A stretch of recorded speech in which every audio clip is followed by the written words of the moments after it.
లక్షలాంటి పన్ను కట్టాల్సిన సమయం. ఈ దేశ శ్రమ బాద్షా పాదాల కింద నలిగిపోతున్న సమయం.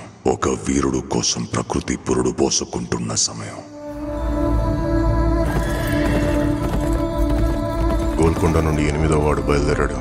వాడు ప్రాణాలతో ఢిల్లీ చేరుకోకూడదు.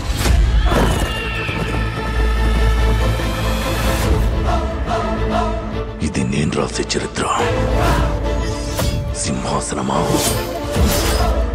మరణ శాసనమా?